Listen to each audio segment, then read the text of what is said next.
What's up, guys? Rick here with your preview for this week's Mexico Open, and let's just cut to the chase. It's probably going to be one of the weakest fields we've seen in a long time, but here's the best part. Someone's going to win it. Someone is going to be in the optimal lineup. There's going to be 6 guys in the optimal lineup. Sportsbooks are going to pay out. The money you get is going to be green, and it is going to be accepted anywhere you want to spend it. So we are going to treat this week like every other week. We're going to go through the data, we're going to go through the information, and we can see what we find. Let's do it. All right, this is my website, RickRunGood.com. Everything you see from here on out will be there on my site.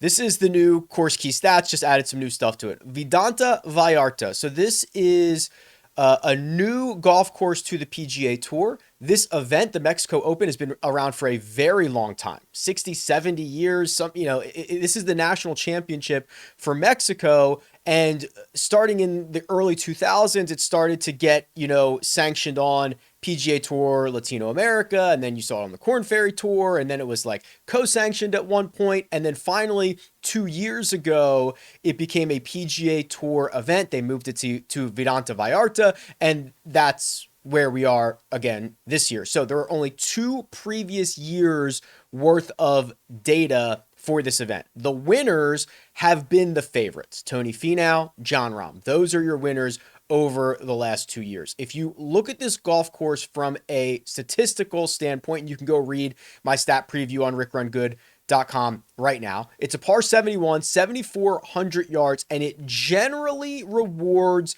distance and approach play. And there's a couple of reasons for that. And again, take this for what it's worth. These are the numbers. This is the math. This is not as strong of a correlation as we would get for other events because we only have 2 years worth of data. However, if you look at the eye test, right, the guys that have finished, let's call it inside the top 10 in each of the last 2 years, believe it or not, there's like 5 guys who have finished inside the top 10 both years. It's like Finau. Rahm might have done it, but he's not in the field this week. It's Finau, I think Patrick Rogers, Cam Champ, Brandon Wu has 1 top 10. There's somebody else that I'm missing, but it's like very, very strong course history. Again, only 2 years. So the Bombers make sense because you're going to hit a lot of approaches from farther out than most other golf courses. So let me go down a little bit here and show you the proximity buckets. Well over PGA Tour average on shots from 200 yards and out. In fact, it is the highest rate on the PGA Tour. Well over the PGA Tour average from 175 to 200. And then everything else inside of that, 175 and in, below tour average. There's like no approach shots within 100 yards. I'm exaggerating, but it's the lowest rate on the PGA Tour. So distance comes into play not only on the tee shots, but definitely on those second shots. Going back up here, what you'll notice, and because we only have 2 years worth of data, I like to look at both the radar chart and also the table on the left that shows all the stats, even if they are good, wonky, or whatever.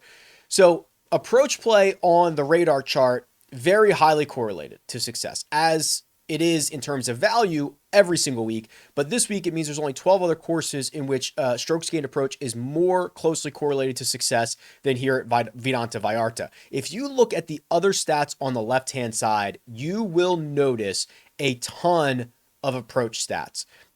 I'm not, and these are all in their own way a little bit wonky, right? To say that approaches from 75 to 100 yards in the rough is the most important stat this week, that's crazy, right? That's craziness. But it is statistically more correlated to success here than any other golf course. Again, I wouldn't care about that. That's a wonky stat. It's a very small sample size. It means probably nothing. But stat number 2 is proximity to hole.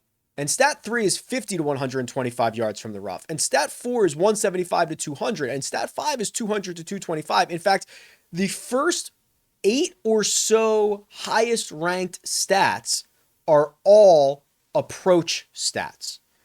I think it's 9 of the first 11 are all approach stats: consecutive green and regulation, fairway proximity, left rough proximity, rough proximity, right rough proximity, right? These are all by themselves not great stats, especially with the sample size that we're working with. But putting them all together with the approach, strokes gained approach rank of the radar chart tells a very clear story. It is approach play in where you separate yourself. And I think approach play plus distance because of the distances that those shots are going to be coming from. When we run the model later in the show, we will put a heavy emphasis on not only distance, not only approach play, but approaches from 150 to 175, or excuse me, 175 to 200, 200 and out. We'll use a lot of that for this week. If you look at the adjusted fit, so last 36 rounds, and you can adjust this for anything that you want. If you want to go last 24 rounds or last 30 rounds or whatever, you can see the way that these stats then line up with the way that these players are playing and who gets the best adjusted fit in that situation. So, guys that get a really good adjusted fit here: Nicolai Højgaard, Erik van Rooyen, Tony Finau, Aaron Rai, Taylor Pendrith. What do they all have in common? Well, Højgaard, Finau, Pendrith are all big hitters. Aaron Rai, solid approach player. Michael Kim has been great on approach in his last 24. He's $8,200. So you can see Brandon Wu. So again, this is different than course history. You don't need to have any history to have course fit. And Brandon Wu has a great course fit. He's played well here before. Tony Finau, great course fit. He's obviously played well here in the past. So I love it when those two things align and you can kind of adjust what's most important to you to see who gets those best fits. Let's see what else we have. This is new as well. This putting boost stat that I put on here. So basically it looks at where the birdie opportunities are coming from, what distances they're coming from, and how that compares to the PGA Tour. From 4 to 8 feet, Vidanta Vallarta is right on tour average. From 9 to 15 feet, there are fewer looks there for birdies than tour average. Fewer as well from 16 to 26, and basically average from 27 to 36. So we skew a little bit longer in terms of birdie opportunities. So knowing that, I take those metrics, look at what everyone's expected putting numbers are from those ranges, and I can assign a putting boost to these golfers. Now, the guys with good enough sample sizes who get a boost here: Keith Mitchell gets a boost, Brandt Snedeker, Mav McNeely, S.H. Kim, so on and so forth. You're watching as well. Højgaard's putting boost is pretty good as far as guys that get a good adjusted fit number, get a good putting boost, have been playing well. We'll obviously talk a lot about Nicolai Højgaard. Okay, let's head over to the cheat sheet here, and I want to point out a couple of items. First and foremost, we are seeing a little bit of a wider range in the pricing. So Tony Finau is $12,000. We've gotten close to $12,000 recently, but it's kind of rarefied air for DraftKings to actually go there. They've done it here. That's fine. And the other thing is, if you scroll all the way down, the minimum price this week is $5,000. And there are a ton of golfers. There are 51 golfers between $5,900 and $5,000, which is obviously quite rare. I like this. I wish this was more common practice. I like the idea of it's not necessarily softer pricing like you'll see at major championships, although I guess that's true, but it allows for, more decisions to be made, and it doesn't just drop everybody in at 6,000 and whatnot. So I like this, but I thought it was worth pointing out.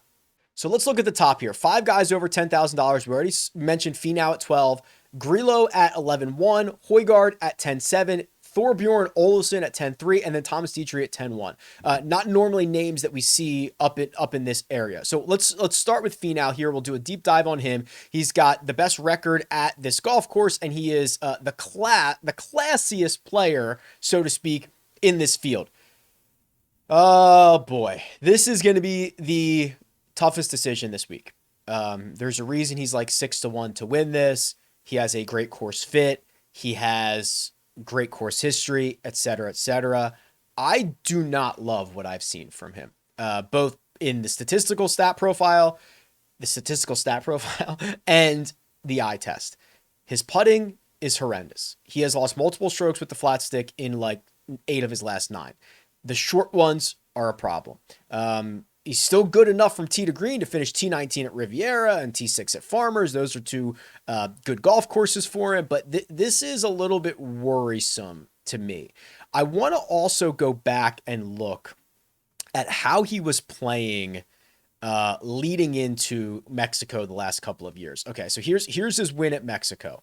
And leading in, okay, a lot of top 25 finishes. He finished T9 at Farmers that year, T14 in Phoenix, T20 at the Genesis. I guess this is I guess they moved this up in the schedule, right? What used to be in this schedule spot?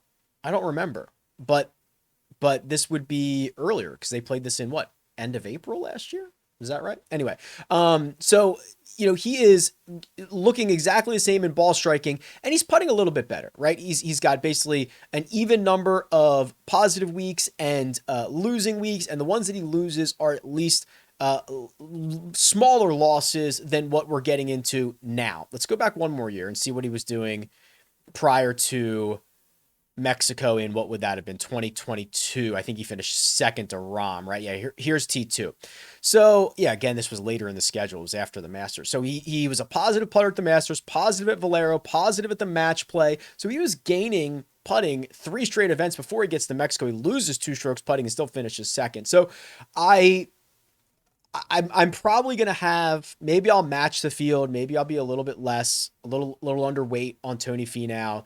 I'd be worried about playing him in, single entry lineups with this putting thing. We will find out and know more on Wednesday when we have like the projected ownership, the live chat, 3 p.m. Eastern, RickRunGood YouTube channel. We'll know more, and that might help make this decision a little bit easier on Finau. But man, that's my heart says that's a little bit scary. Emiliano Grillo is next, and he didn't play particularly well at the Genesis. He finished T44. He made the cut, and that was about it. He lost 6 strokes from tee to green.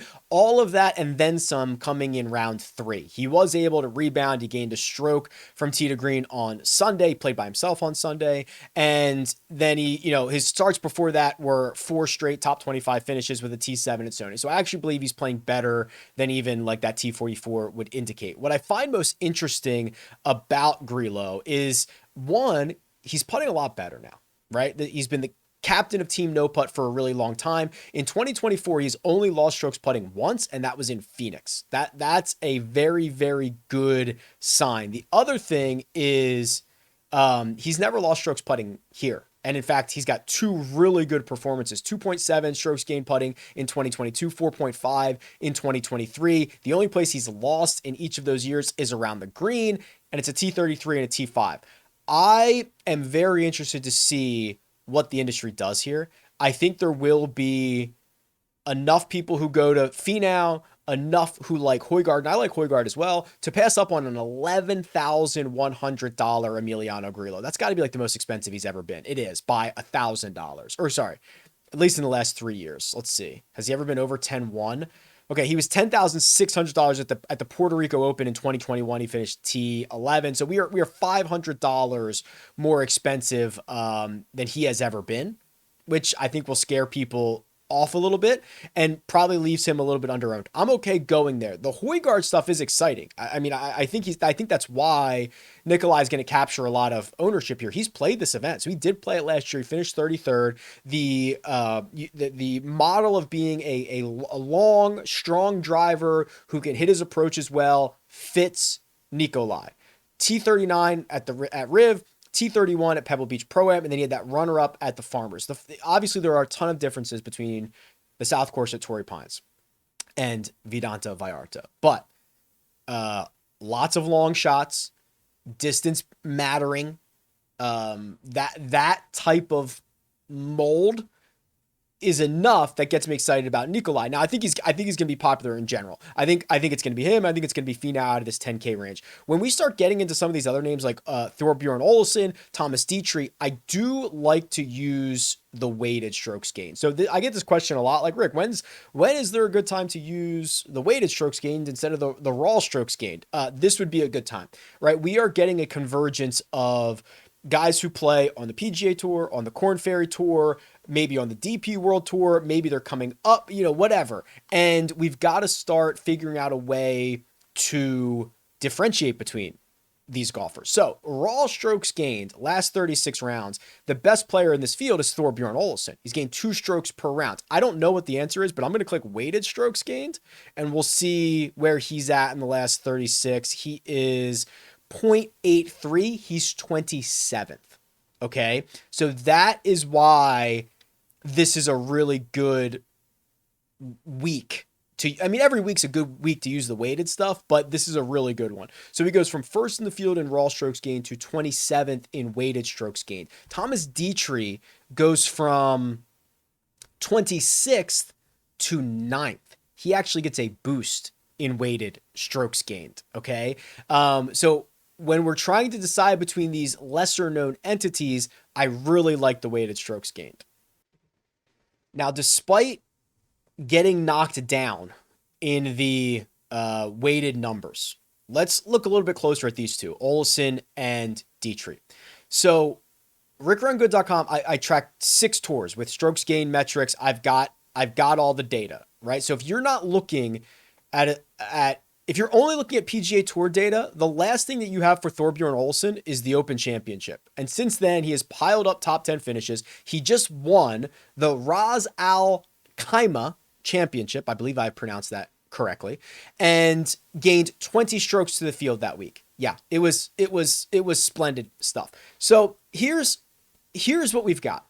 Olesen is he gets the knock in weighted strokes gained stuff because he plays primarily on the DP World Tour, but his approach numbers are far superior to that of Thomas Dietrich. Now, Dietrich plays on the PGA Tour, but it is not great to see him lose strokes on approach in 3 straight starts. He's normally better than that, and he's a very sound putter. So how are we, we're splitting hairs here. I think for this week, where I'm putting such a big emphasis on approach play, if you like the short-term approach play, then Olesen's probably your guy. If you don't mind going longer out for the approach play, Dietrich improves himself. He drives it better and putts well. So I think that's going to be a really interesting conversation. What happens at the bottom of the 10K range? And I also don't think anybody wants to pay over $10,000 for Thorbjorn or for Thomas Dietrich. So I think that is going to be a really interesting opportunity. We'll see what the industry does on Wednesday. The 9K range has, some guys that people like to play. Keith Mitchell, $9,900. He didn't play at Riviera. Patrick Rogers, 97. Back-to-back top 10 finishes. Missed the cut at Riv. We've got those. Brandon Wu does have 2 top 5s here, a second and a third. I think earlier I might have said it was just 1 year, but it is both years. He's $9,100. When you look at course fit, Taylor Pendrith, $9,600. I want to dive into him. He has not played since Torrey Pines. And Torrey Pines, he finished T9 and was gaining across the board, drove it well. That's to be expected. He's a long iron player. He's a little bit more volatile than I would like. I mean, look at his last handful of finishes. 3rd, 15th, 8th, miscut 10th, miscut 9th. And we haven't seen him. People might opt for Mark Hubbard. They might opt for Eric Van Rooyen, whatever else. Pendrith might be my favorite. It's early in the week, but he might be my favorite. Rio Hisatsune is the way I'm going with that these days. Missed the cut in Phoenix. That was his first miscut since the Irish Open. Maybe BMW PGA Championship in September, but it was piling up all those really good finishes, was playing well on the PGA Tour. I don't think anybody's going to play this guy.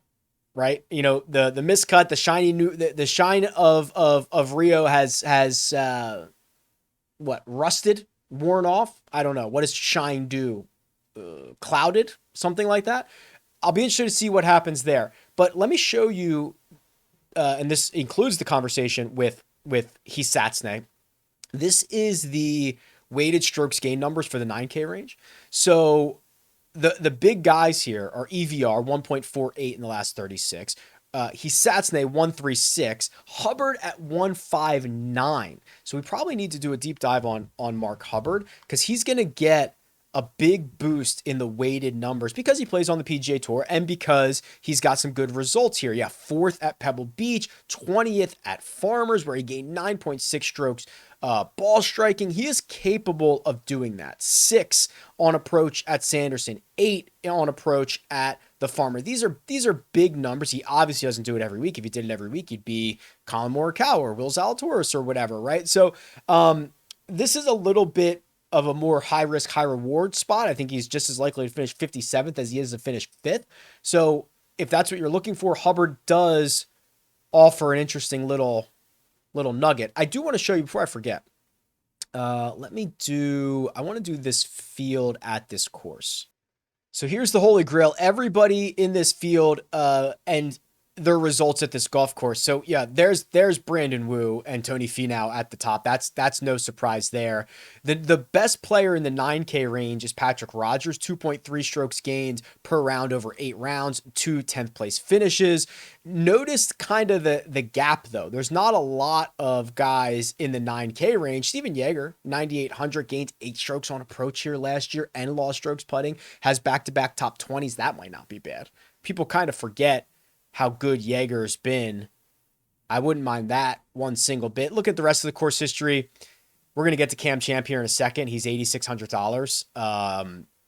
Just gains a ton of strokes off the tee here. He's so long. There's not a huge penalty for missing the fairway. He's, I believe he's kind of a course horse, right? We see him show up here. Where's another good spot for him? Farmers? Am I making that up or did I know that? $8,600 feels like a little bit too much for that, especially with this small amount of data, but he's a good option in the 8K range. We can get down to the 8K range here.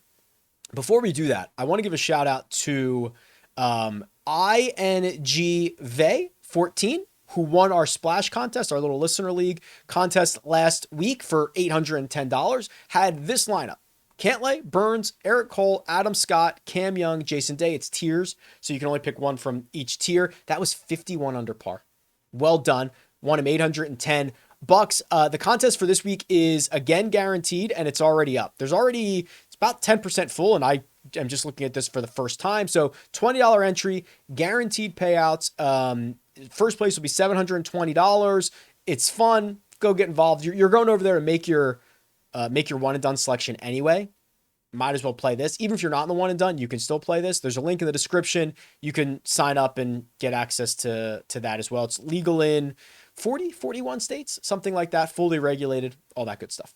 Okay, here's that 8K range. And if you've been following me, you probably know where I'm going here. So first off, before we move on, Cam Champ with course history, 4 consecutive miscuts. I'm a recent form guy. Cam Champ is kind of the exception to the rule because he can play well without any form, although he usually does provide one little breadcrumb of playing well before he pops off, but probably not for me. So if you follow along, you probably know where I'm going here. Davis Thompson coming off the 15th in Phoenix is exciting. He gains a half a stroke per round on approach in his last 36 rounds. Has never played here, however. Jake Knapp. Let's do the Knapp stuff. So what he did at Torrey Pines was it at Torrey? Yeah, it was at Torrey, where he gained across the board in all 3 of those measured rounds was awesome. And we were wondering if he was going to be able to keep that going. Now, gaining in all 4 rounds is impossible to do in all 4 categories, every round is impossible to do. He did it again in round number 1, right? I mean, so he has basically accomplished that feat more often than anybody else on the PGA Tour, and this in 2024, and he did it in 4 straight rounds. It's really crazy. Obviously cooled off a little bit, but it was still a T28 at the Phoenix Open, which is a much stronger field than what he's going to have this year. So now you've got a 3rd and a 28th in his last 2 starts. I believe in the talent of this kid. He's not really a kid. He's 29 years old, but I believe in that. So $8,700. Yeah, you can sign me up. The other thing, there's a lot of good options in the top of this 8K range. Doug Ghim, historically a very good approach player, very good ball striker. He is starting, I believe, to putt much better. And of those other guys that I just mentioned, he has played at this golf course before. So here we go. Right. So he misses 4 cuts in a row. And what's the difference between these 4 missed cuts and what he did at the Farmers T13 and in Phoenix T12? He gains with the putter. That's the difference. I'll just tell you. I won't make you guess anymore, right? Because he has gained from tee to green basically every event dating back to the Scottish Open. But you flip the switch, you gain a stroke with the flat stick, and now you've got top 15 finishes. He's played here before. So if you like the idea of him having experience, he's got that. T33 in 2022. He did miss the cut last year, and he's putted poorly on these greens. So we're asking him to marry the newfound little putting prowess with the long-term approach play, and he's got the experience. So that the top of that 8K range, Cam Champ won't be for me, but Knapp, Gim, Davis Thompson, absolutely. Happy to go to battle with any or all of those guys. We have a lot of discussions about trying to be early or trying to be late on golfers, and I think it's a great way to look at these golfers almost as like stocks, right? Like looking at the market and week to week fluctuations. So the guy that I think could be severely mispriced is Maverick McNeely, $8,100. You know, if this was this time last year, maybe a little bit earlier, if this was January of last year and we were going to an event with this field, I think McNeely could have easily been in the 10K range. And the reason for his poor play since then is injury. And he is seemingly back and healthy. This stat profile is very, I got to be careful here, very reminiscent of what we saw from Will Zalatoris. Zalatoris coming back from an injury, doesn't play well, starts knocking off the rust, starts plugging his leaks, starts leaning into his strengths again, and the results follow. McNeely, who where did I see him? When did I see him? I saw him at TPC Summerlin about a month ago, maybe. I guess maybe it was before Sony. So I guess it was 6 weeks ago. Was happy to be back and healthy. He said the words happy to be able to go full tilt again. Great. Love to hear that. Starts to knock off the rust. The profile, the Phoenix Open was great. He gained in every category. And what I love about it is he's back to putting well. And that's really his strength. He's a very good putter. His short game is very good. I'm not sure this is the greatest fit for him. Let's see if he's played here before. He did last year, finished T60, which I also think was in the midst of wasn't he hurt? And he was hurt at Phoenix last year. Yeah, then I think he tried to come back. Yeah, okay. So he was hurt in Phoenix with Drew, came back a month later for the Players, played a couple more times, and then he eventually shuts it down. So I'm not even sure he was super healthy during last year's event. I don't think this is the greatest spot for him, but I do think he's undervalued. And I think if he'd been healthy for the last year, he'd be $10,000. So that's just kind of my rant on Maverick McNeely. And you guys know I'm not like a huge McNeely guy. Okay, 7K range is pretty interesting. So Alejandro Tosti, who has not gotten off to a good PGA Tour season, he's only played 3 times. They haven't been good. His Corn Ferry stuff was a lot better. He finished 10th here last year. If you think, hey, he's trying to get his feet, he's trying to learn the processes on the PGA Tour, figure everything out, this is probably one of the better spots for him to kind of snap into it and play the way that we were expecting. Vincent Norman is here. Norman checks off the box of distance, checks off the box of playing well here in the past, 18th last year, is not great on approach, but he's been very good in weaker field events. So I put this in my stat write-up for this week. He's got 22 rounds in fields with an adjusted, an SOF plus under 100. Means it's a below average field strength. He's got, since going back to 2019, he's got the best strokes gain number in those types of events, 1.62. He won, it was either Barracuda or Barbasol. I believe it was Barbasol. Don't quote me on that. And he won the Irish Open last year. Dietrich is also on this list. Smalley, Pendrith, Lipsky, Finau. They kind of crush these weaker field events. But that's pretty telling. And I like his game. The fact that he is $7,600, it makes it very flexible to get him into a lot of lineups. I've got to go back up to $7,900 and give a little bit of respect to SH Kim here, right? So he finished 24th here last year, and he's playing some good golf again. Here's his stat profile. And since the start of 2024, he's got decent results. T30 at the Sony. He missed the cut at the American Express. 50th at the Farmers. Then he goes 31st at Pebble and 28th at the Phoenix Open. And the stat profile's pretty good. Remember, it's a weak field. We're in the $7,000 range. We can't get everything that we want. But he's gained off the tee in all but one event dating back to last year's Players. He's not a strong approach player, though he was a tiny little positive in Phoenix, and he was a positive at Sony, so he is capable of doing it. He gained 6 strokes on approach at the Fortinet. He's capable of doing it, but it is probably his weakest area. Very good around the greens, very good with the putter. I think that people will opt for Alejandro Tosti, Chesson Hadley, even Nate Lashley, who's got decent history around here, finished 3rd at the Farmers, and not go for SH Kim. I think that would probably be a mistake. Other than that, I find the 7K range a little uninspiring. Alexander Bjork maybe, but he hasn't played well. He doesn't drive it very far. Good approach player, but might be behind the 8 ball a lot this week. Scott Stallings, I think, is okay, but again, not very inspired. I'll be interested to see what the model has to say when we run that in a little bit. 6K range here. Okay, if you're willing to be in on Cam Champ and his skill set and course history for $9,000, how much is Cam Champ this week? Maybe he's 8,000 something. 8,600.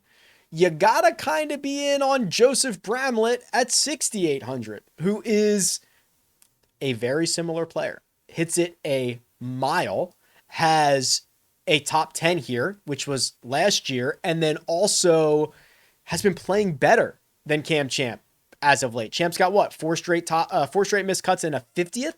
Bramlett is coming off a missed cut in Phoenix, but had a top 25 at Farmers, another good course for big hitters. Missed the cut at the American Express, and had a T52 at Sony. It's not spectacular, but it's better than Champ.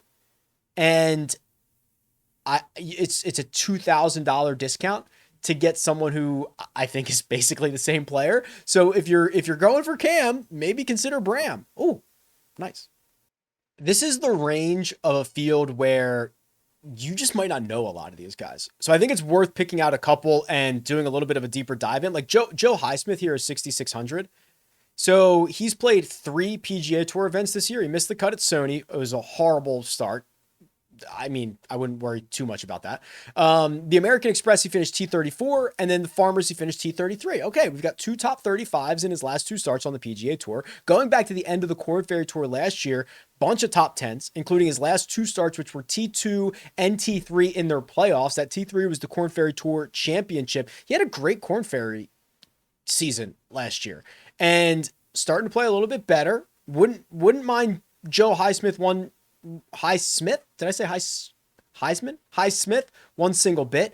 Ben Coles is here. We're still kind of waiting for that Ben Coles breakout, right? I mean, I think we lumped a lot of like him, Tosti, Jake Knapp into the conversation of these guys that you want to keep an eye on coming up from the Korn Ferry, because you can see why. Just a ton of top 10s, gaining every single week, nearly double digits routinely. Got off to a hot start at the RSM in the fall, finished T5 there, and then hasn't really been as good. Missed the cut in both Phoenix and the Farmers. I'm bullish long-term, but this is probably a little bit difficult to invest in right now. Let's see what else we've got. Yeah, I mean, like this is pretty cool. So we've got like $6,400. Like there's going to be so many guys that just people don't know. So having the model, having the database, having access to all this is pretty valuable. So Cristobal del Solar, he's the guy that just shot the 57, right? The 57 on the Korn Ferry, and I believe he went on to win that. I guess I can just check. No, he didn't. Sorry. I gave Cristobal a win. He finished 5th. Wow. Tough week. Shoot a 57, finish 5th. Jorge Campillo is here, right? Jorge Campillo primarily plays, or almost exclusively plays on the DP World Tour. Just finished 5th at the Qatar Masters. That's not a bad field, not a bad event. The one miscut in Bahrain is the only miscut that he's got dating back to the Open Championship. Gained 10 strokes in Qatar. Played well in Dubai. Played well in South Africa. The guy loves Qatar, by the way. I mean, last finished runner up in October, fifth in February. Wow, pretty good. Like people just don't know who these guys are. They're just not going to click. They're just not going to click any of these names. I'm really excited to see what the model pumps out, but we got to go through the 5K range here real quick. Yeah, I mean, these are guys that are like good Corn Ferry players. You know, Max Grazerman, Patrick Fishburne. I don't mind these guys a ton. Hayden's, Norm's here. Norman Zhang. Wow, there's your first round leader. Hayden Springer popped up in my research. I believe it was here. Power rankings, strokes gained distribution, strokes gained 5 or more. Yeah. Okay. And actually, let's open this up to like 100 rounds with a minimum of 35 because I don't want to get this skewed too much. Look at this. So this is a view of the ceiling. How often golfers gain 5 or more strokes to the field in their last 100? Alejandro Tosti does it the most, 12%. Jake Knapp does it second, 11%. Hayden Springer at 10.8%. Those are the only 3 guys over 8.5%. And they're over 10.5%. Springer has fewer rounds, and his floor is much lower, which is, probably why he's $5,700. So that's the trade-off there. Parker Cootie, Ben Coles round out the top 5. Rico Hui, remember he got in the mix. God, when was that? American Express. I don't even remember when that was. Wow, it was, and he missed the cut. So he gained 5 strokes to the field in round 1. He was like one of the first round leaders, and he missed the cut. Oh, I didn't know that. He's missed 4 in a row. Oof, boy, that's not fun. Tom Whitney, big strong dude. T13 at Farmers where he gained 5 strokes on approach. I mean, he's got a Corn Ferry profile. This is a Corn Ferry profile. It's like a bunch of top 5s and a bunch of missed cuts. That's how a lot of guys get from the Corn Ferry to the PGA. Let's see what the model has to say, right? I mean, I'll zoom this in a little bit. So let's do. So I want distance, and I want approach play, and I want that long approach play. So here's what we're gonna do. We're gonna put in like a little bit of just like a baseline weighted strokes gained total last 36. So that's just going to give us our baseline because you also have to remember, there are a lot of guys that don't have all of the stat breakdown. They're playing on tours where it's not all tracked. Weighted strokes gained total. Every golfer has a strokes gained total number because it's just calculated by round score, which means every golfer has a weighted strokes gain number. So we're just going to put a baseline weighted strokes gain last 36 at 15. And I think that is, now we can basically do whatever we want. So what we will do is we're going to put 10 on strokes gained approach last 36, but then we're going to go down and do 10 on 175 to 200 and 200 to 225. So now we've got 30 on maybe more than that. Maybe we'll do 15 on each. So now we've got 40 on approach, which is what we wanted. We wanted a lot, and we've got our baseline in there. So we're also going to do driving distance for 15. So we're up to 70 now.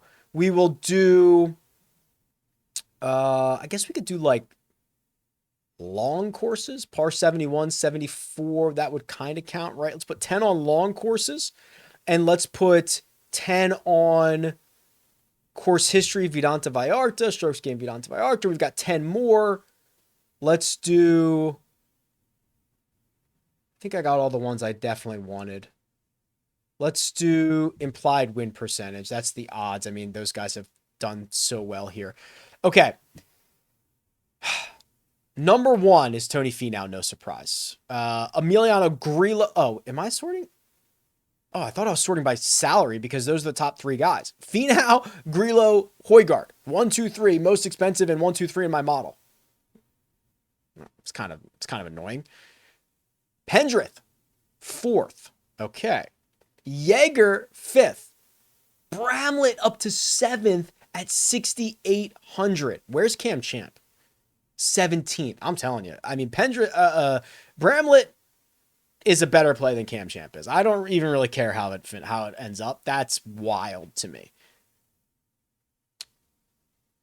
EVR 8, Lashley 9, Eckroat 10. Wow. What else are we? You know I'm sick when I have Carson Young favorited. I'll just unfavorite that. Vincent Norman 21st at 7,600. Patrick Rogers 19th at 97. That's tough. Vegas and Carson Young are 15 and 16. Wow. Hisatsune all the way down to 30th. Keith Mitchell down to 26th at 9,900. That's stinky. Okay. Well, we'll continue to dive into this, but it's a fun week. I don't know what's going to happen. Nobody does. Nobody ever knows. We'll figure it out. We'll do our best along the way. I'll see you guys Wednesday for the live chat, 3 p.m. Eastern time. Go get in the splash contest. Let's fill that up. Oh, I meant to say this. Crap. I shouldn't have waited till the end. If you are interested in like a majors plus players 1 and done or 2 and done or 3 and done, let me know. Leave a comment and I'll see if I can get. I'm just testing out if that's going to be interesting or not. So if you've made it this far, you're probably interested in it. But just let me know. Best of luck. I'll talk to you guys soon.